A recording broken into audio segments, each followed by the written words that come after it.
Pai Celestial, na Tua presença nesse momento, meu Deus, nós estamos aqui para darmos início a esse trabalho abençoado. Que o Senhor venha ao encontro de cada vida que nesse instante estão nos acompanhando através dessa transmissão.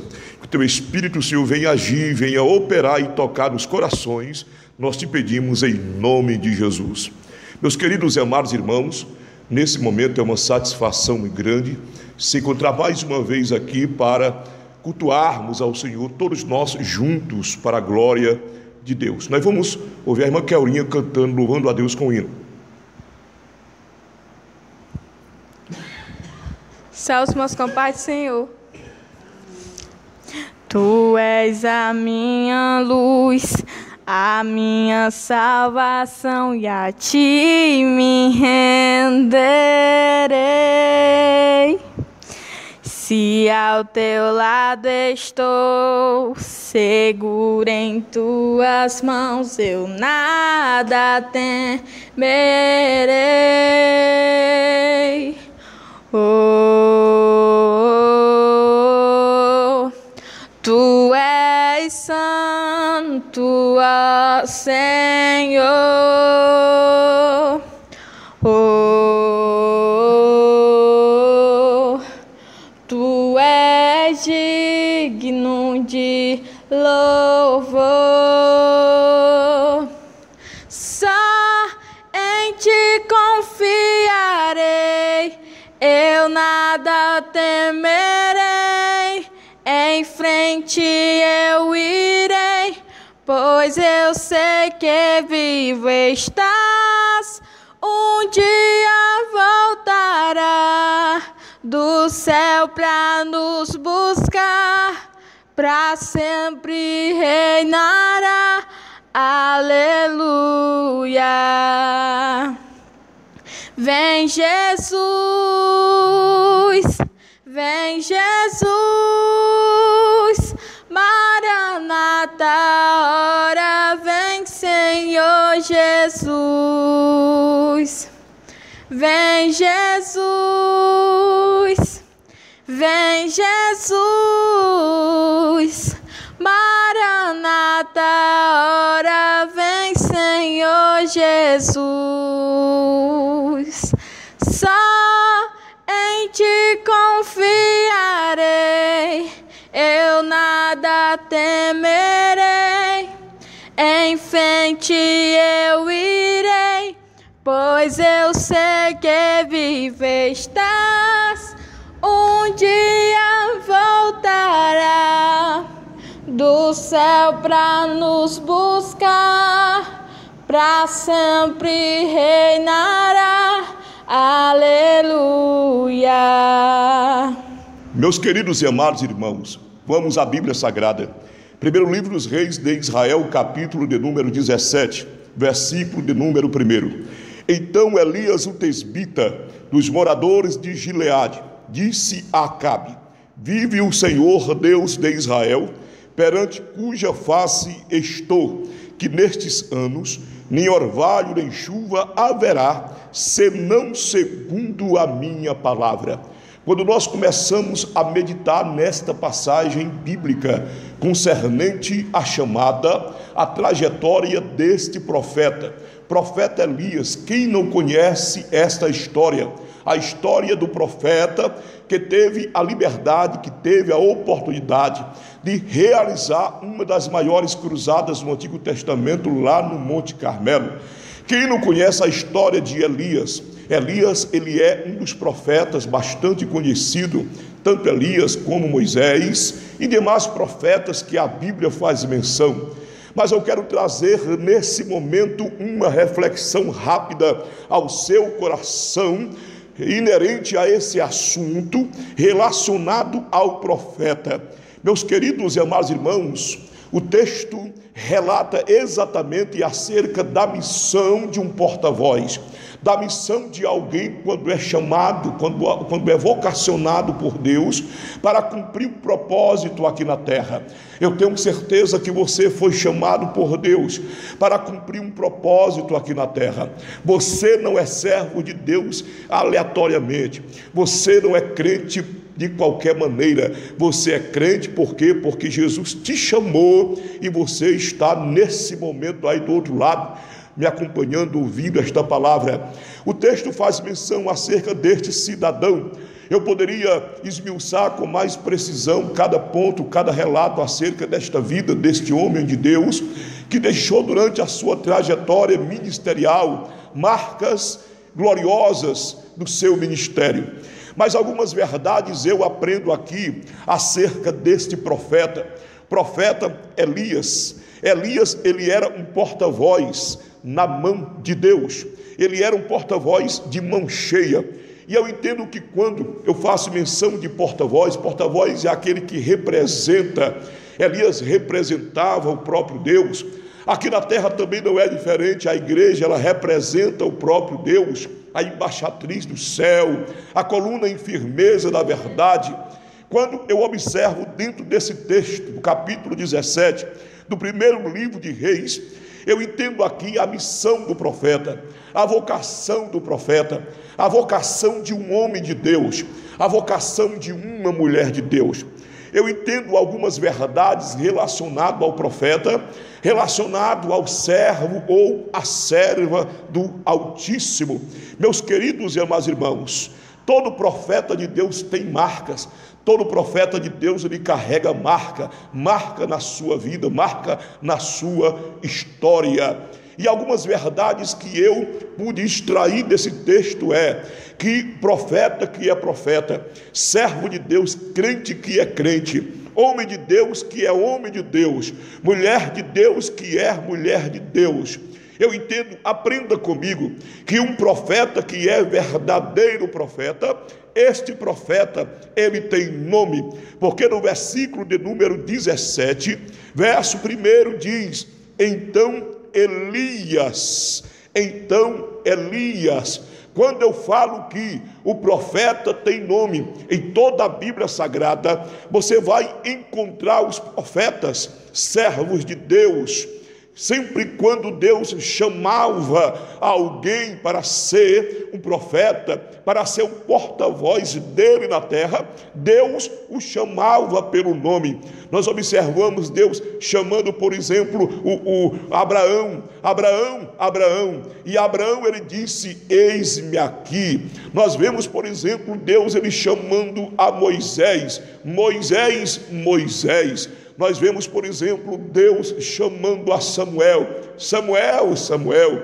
Nós vemos, por exemplo, Deus chamando Isaías, Obadias, Abacuque, Jonas, tantos profetas no Antigo Testamento, tantos profetas, tantas pessoas que abandonaram algumas responsabilidades no campo material para atender à voz de Deus, para profetizar, seja no palácio, seja no deserto. Apesar da maioria dos profetas que Deus chamou, sempre Deus chamou-os no deserto, tiveram suas vidas palmilhadas pelo deserto. Louvado seja o nome de Jesus.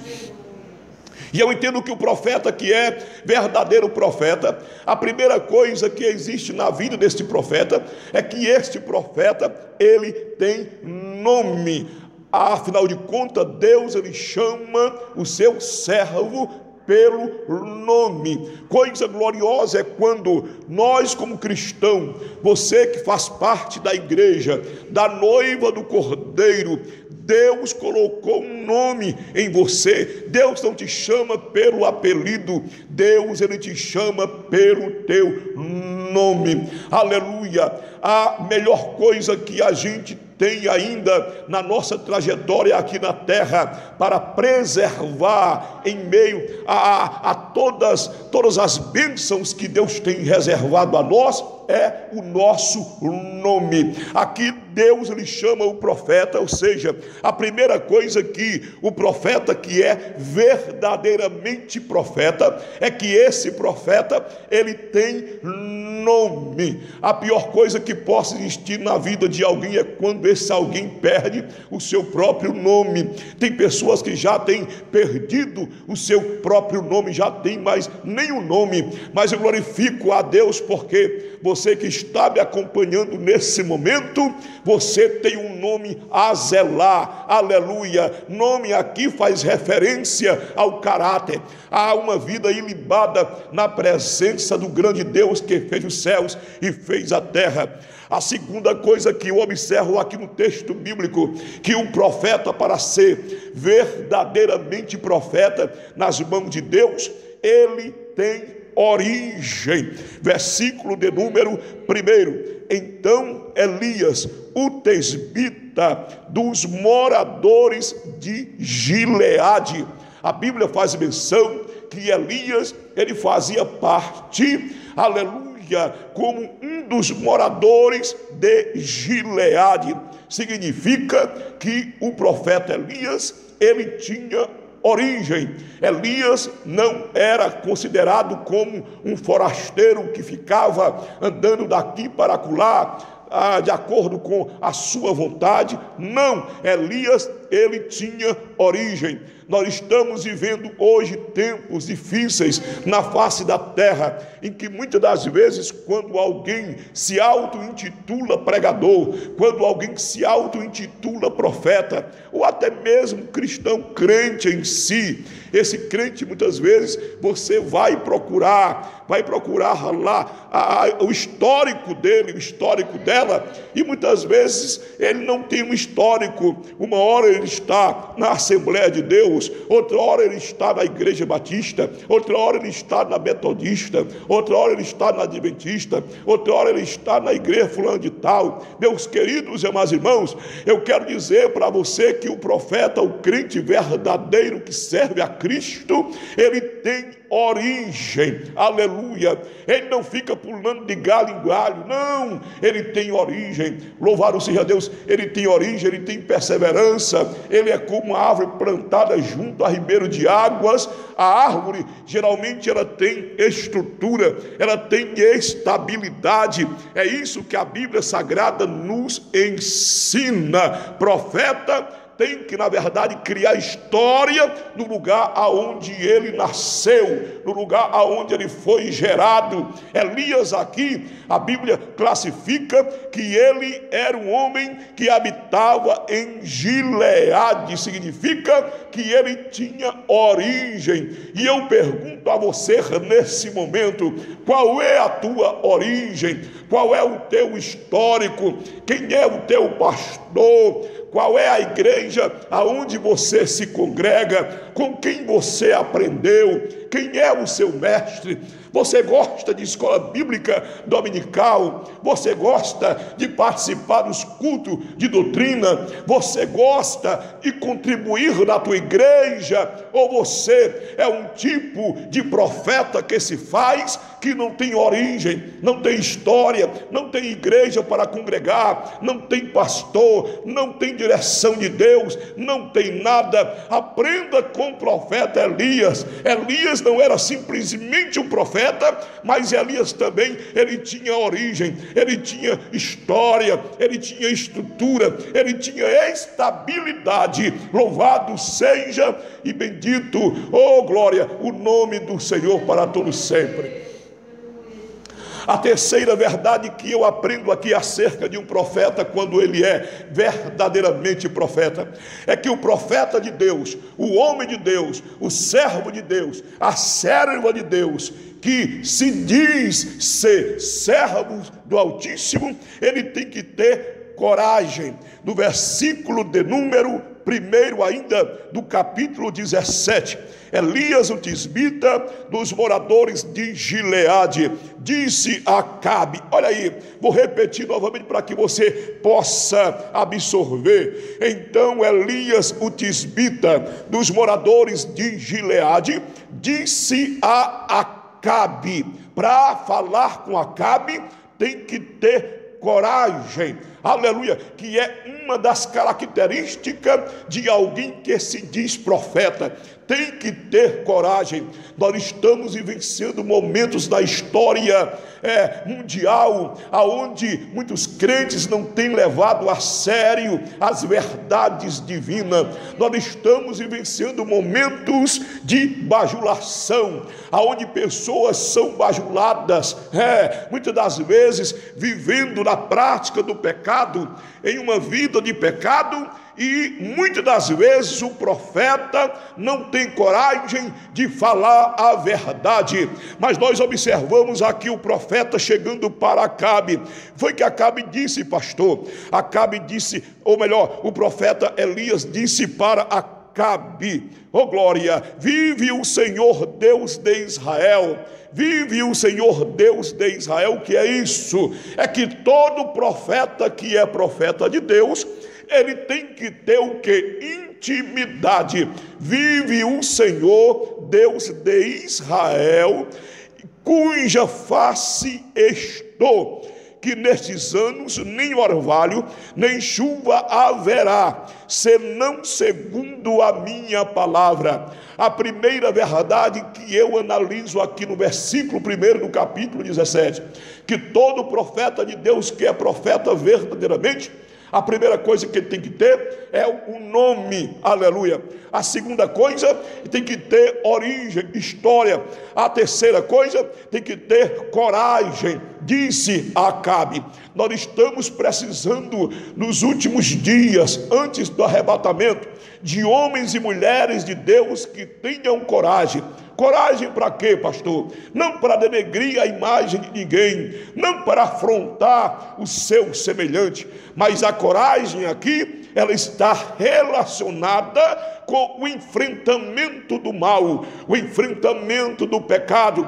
Esse enfrentamento que o crente ele tem que se posicionar. Nós não podemos, por exemplo, concordar com as ideologias que estão circulando na terra, principalmente aqui no Brasil. A ideologia do gênero, ou de gênero, a ideologia do apoio ao aborto, a ideologia do apoio às drogas, a ideologia da família destruída. Nós não podemos aceitar em hipótese alguma. Deus não levantou a igreja aqui na terra para esta igreja ela ir de acordo com aquilo que o mundo dita. Não, nós não seguimos aquilo que o mundo dita, nós seguimos aquilo que Jesus falou, aquilo que está escrito na palavra de Deus, na Bíblia Sagrada.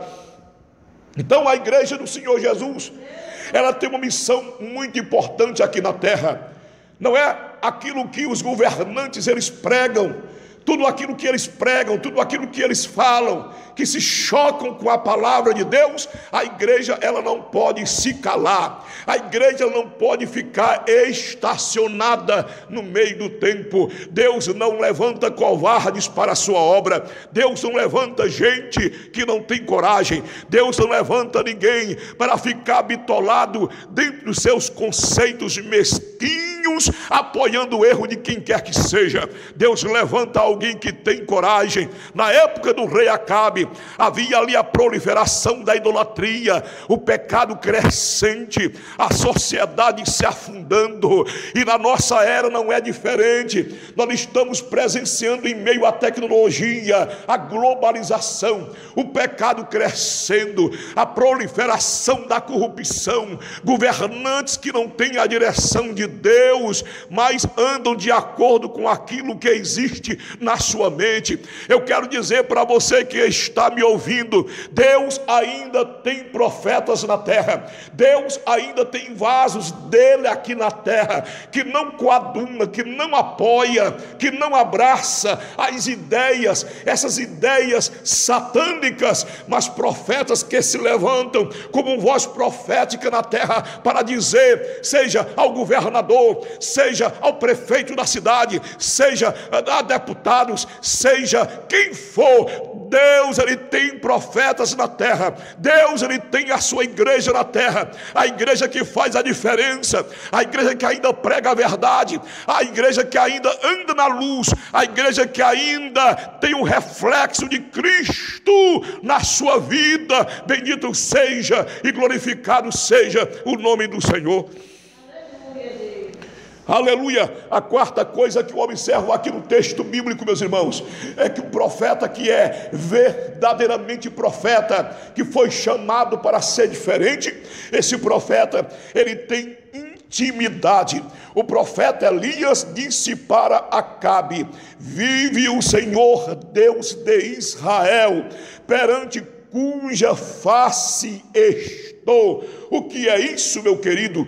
Isso aqui não é uma reunião de religiosos, aqui não é uma religiosidade barata. O mundo está cheio de religião, o mundo está cheio de religiosos, mas os religiosos é considerado exatamente como aqueles da época de Jesus. São religiosos que eles fazem a sua religião, que eles levantam a sua oração, eles fazem as suas petições aos seus deuses. Se nós fôssemos aqui contabilizar o número de pessoas que cada um tem o seu Deus nos países, sejam no país da Oceania, seja no país da América do Norte, seja no país da América do Sul, nos países da Europa, seja nos países asiáticos, cada um deles tem o seu Deus, ou seus deuses, mas esses deuses não passam de invenção humana,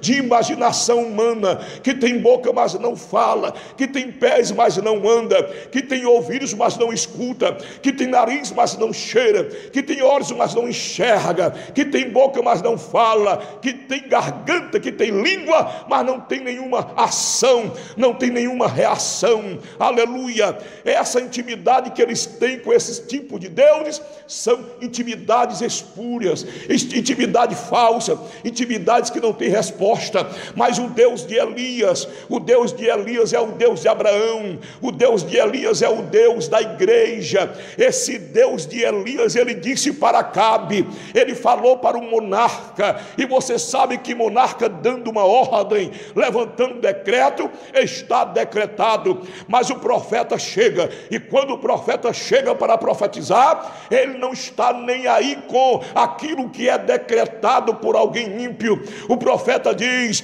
vive o Senhor em cuja presença estou. Aleluia, que coisa gloriosa. É melhor, eu posso até imaginar que o pensamento de Elias, ele dizendo: é melhor estar na presença de Deus do que estar na tua presença, ó Acabe. É melhor estar na presença de Deus do que estar na presença de governadores ímpios. É melhor estar na presença de Deus do que estar na presença de homens que não têm o temor do Senhor. Aleluia. Eu sou mais em glorificar a Deus sobre a vida de alguém que muitas vezes não tem uma conta no banco para usufruir, que muitas das vezes não tem condições de andar em um carro importado, às vezes até andando a pé. Mas eu sou muito mais, aleluia, valorizar as palavras de uma pessoa na sua simplicidade, com o temor de Deus no coração,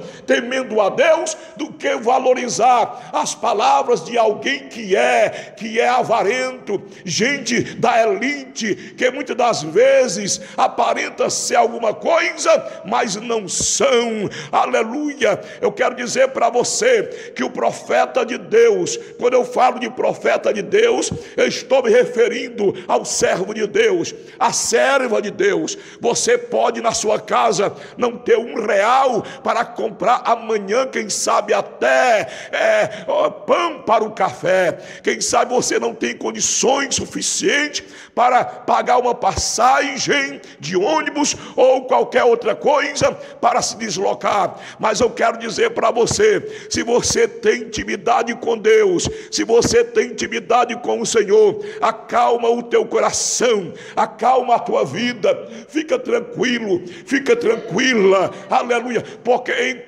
enquanto tiver profeta de Deus na terra, enquanto o Senhor estiver sentado no trono, que Ele vai estar lá por toda a eternidade, aleluia, eu tenho certeza que tem gente que tem comunhão com Ele. O profeta está dizendo: vive o Senhor, em cuja presença estou, aleluia. Aí eu te pergunto: você está na presença dele? Você está na presença de Deus? Ou você simplesmente o ignora? Levanta a tua mão nesse momento onde você está, porque eu profetizo bênçãos para a tua vida, eu profetizo vitória para a tua casa, eu profetizo vitória para o teu lar. Louvado seja e glorificado o nome do Senhor. Porque eu entendo, meus queridos, não existe uma coisa extraordinária na vida de alguém quando este alguém realmente ele tem intimidade com Deus. Intimidade com Deus é andar com Deus, é falar com Deus, escutar a voz de Deus, é Deus falar com ele, é ele falar com Deus, é a comunhão de pai para com o filho. E Elias disse para Acabe: vive o Senhor, em cuja presença estou. Eu glorifico a Deus porque nesse instante, nesse momento, eu estou na presença daquele que tudo pode. Eu estou falando aqui, aleluia, em nome daquele que me deu autoridade, que te dá autoridade. Eu estou falando aqui em nome daquele que está no controle. Oh, glória a Jesus. A quinta e última observação interessante na vida do profeta, quando alguém é profeta, está no versículo de número 1 ainda, quando o profeta Elias olha para Acabe e diz que nestes anos nem orvalho nem chuva haverá, senão segundo a minha palavra. Eu entendo que o profeta, quando ele é profeta verdadeiro, a quinta coisa que ele tem, meus irmãos, é que ele tem autoridade. Não haverá orvalho e nem chuva segundo a minha palavra. Então eu entendo que quando o profeta falou aqui, Deus assinou lá em cima, está assinado, está sacramentado. Glória a Deus. Estamos vivendo épocas na face da terra em que a escassez desta mensagem reveladora na vida de homens e mulheres está faltando. Pessoas que muitas das vezes não tiram seu tempo para devotar sua vida na presença de Deus. A autoridade de Deus na vida do crente não é essa autoridade para massacrar alguém, para denegrir a imagem do seu semelhante, para ferir alguém com palavras. Não, a autoridade aqui, meus irmãos, é a autoridade de abrir a boca e falar. Quando o crente ele tem a autoridade que fala aqui, Deus ele assina lá em cima, está assinado. Porque quem falou foi o meu filho, quem falou foi o meu servo, quem falou foi o meu profeta. Elias disse para Acabe: não haverá orvalho e nem chuva segundo a minha palavra. Glória a Deus. Então eu quero dizer para você nesse momento, levanta a tua cabeça. Nós estamos vivendo momentos difíceis, já falei, repito. Mas eu quero dizer para você, você que tem intimidade com Deus, você que tem intimidade com a palavra, você que anda na presença de Deus, apesar dos cultos não acontecerem, em razão desse processo do isolamento social, do confinamento de todos, não está acontecendo o culto, é verdade, mas você está vivo aí, você pode abrir a sua boca, aonde você estiver, você pode profetizar, você pode dizer para o teu vizinho, para o teu familiar, para alguém da tua casa, pode dizer para ele: o profeta disse aqui para Acabe, não haverá orvalho nem chuva segundo a minha palavra. Você pode transliterar como homem de Deus, como servo de Deus, você pode até dizer: o negócio está apertado, a crise tem aumentado, é verdade, a pandemia tem crescido, a mortandade tem assolado, as estatísticas são imensas, as notícias são aterrorizantes, mas como profeta de Deus, diga nesse momento para alguém, diga diante da sua casa, diante do Senhor, aleluia, eu profetizo que nesse ano vai ser um ano de bênção, daqui até o final do ano vai ser um ano de prosperidade, autoridade, aonde Jesus vai sarar pessoas, aonde a depressão não vai ter vez, aonde pessoas serão erguidas, levantadas, curadas, saradas. Jesus salvará vidas, trará para a sua casa, aleluia, e acontecerá um grande avivamento na terra. Vai acontecer um grande avivamento nesta geração. É isso que Deus está precisando, irmãos, de alguém que levante a voz com autoridade. Autoridade, não vai morrer ninguém vai ficar escasso, ninguém vai ficar paraplégico espiritual, ninguém vai ficar mudo espiritual. Essa onda gigantesca vai passar e algo de Deus novo vai surgir, vai aparecer para o seu povo, e o seu povo vai contar êxito, vai contar vitória, cantar louvores que tocam o coração de Deus. Bendito seja o nome do Senhor. Então eu quero concluir nesse momento esse raciocínio com vocês. É que o profeta, irmãos, o profeta, para ser profeta, guarde isso no seu coração, de acordo com 1 Reis de Israel, capítulo 17, versículo 1, a primeira verdade é que o nome, ele é a identificação. A segunda verdade é que a origem do profeta, a origem do servo de Deus é a derivação. A terceira verdade é que a coragem é a visibilização. A quarta verdade que eu aprendo aqui, que a intimidade é a solidificação, e a autoridade, ela é a precisão, aleluia, para os últimos dias, para os últimos momentos de Deus para a sua vida. Que Deus em Cristo continue te abençoando, te frutificando, te dando vitória, abrindo novos horizontes, guardando a tua casa, guardando a tua vida, te protegendo, te dando êxito, para que você possa continuar firme e forte na presença do Senhor. Deus em Cristo vos abençoe e fiquem na paz, em nome de Jesus.